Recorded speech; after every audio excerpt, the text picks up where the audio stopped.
అందరికీ నమస్తే అండి. వరంగల్లో అతి ప్రసిద్ధమైన పురాతనమైన పద్మాక్షి ఆలయం గురించి ఈరోజు తెలుసుకుందామండి. ఈ ఆలయం ప్రపంచంలో 5 పంచాక్షరి క్షేత్రాల్లో ఈ క్షేత్రం 4వ క్షేత్రంగా ప్రసిద్ధి పొందింది. 5 క్షేత్రాలు ఏమిటంటే కంచి కామాక్షి, మధుర మీనాక్షి, కాశీ విశాలాక్షి, హనుమకొండ పద్మాక్షి, హంపి విరూపాక్షి అండి. కాకతీయ రాజులు ఈ ప్రాంతాన్ని ఎక్కువగా పరిపాలించేవారు.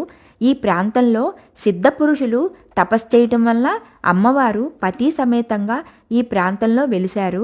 ఈశ్వరుని ఆలయం కొండ క్రింద, అమ్మవారి ఆలయం కొండ పైన అందరికీ దర్శనమిస్తున్నారండి.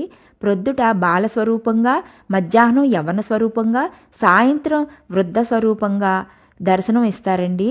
ఈ ఆలయం యొక్క విశిష్టత ఏమిటంటే ఎంత పెద్ద ఎత్తున ఈ అమ్మవారు కొండల్లో వెలిశారండి.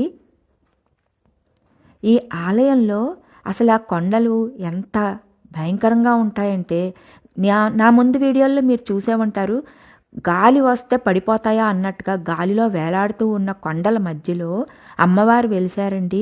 అసలు లోపలికి వెళ్తే మనకి ఊపిరి ఆడుతుందా అన్నంత ఇదిగా ఉంటుంది. కానీ ఎంత చక్కగా ఉంటుందోనండి. మనిషి దూరే స్థలంలోనే ఈ అమ్మవారు వెలిశారు. వీడియో తీయొద్దన్నారండి. అమ్మవారిని కన్నులు మూసుకుంటే చాలండి, పసుపు కలర్ ఆకారంలో పెద్ద పెద్ద కళ్ళతో ఎంతో ఆనందంగా మనకు కనిపిస్తూనే ఉంటారు కదండి. ఆ అమ్మవారిని ఒక్కసారి మనసులో ధ్యానం చేసుకుంటూ కళ్ళు మూసుకొని అమ్మవారి దర్శనం చేసుకోండి.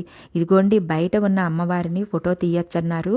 అయితే ఇక్కడ బతుకమ్మ పండగ, శివరాత్రి అప్పుడు చాలా విపరీతమైన జనాలు ఉంటారు. ఇసుకేస్తే రాలినంత జనాలు ఉంటారు.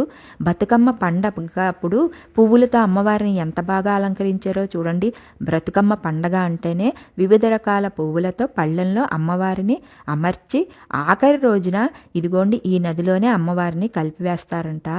ఎంత మంచి పుణ్యక్షేత్రాలను, పంచాక్షరి క్షేత్రాలను చూసే భాగ్యం ఆ దేవుడు కల్పించినందుకు సదా ఆ దేవుడికి ధన్యవాదములండి. మీ అందరికీ కూడా మంచి జరగాలనే ఉద్దేశంతోనే నేను ఈ వీడియో చేశానండి. మరో వీడియోలో మళ్ళీ కలుద్దామండి. దయచేసి నా వీడియోను లైక్, షేర్, సబ్స్క్రైబ్ చేయండి. అమ్మవారి పాదాలనే ఇక్కడ వీడియో తీశారు. ఇదిగోండి నా ఫోటో చూశారు కదా, ఇక్కడ అమ్మవారి పాదాలు వెలిసినాయి. కొండ లోపల అమ్మవారు ఉన్నారండి. ఎంతో అందంగా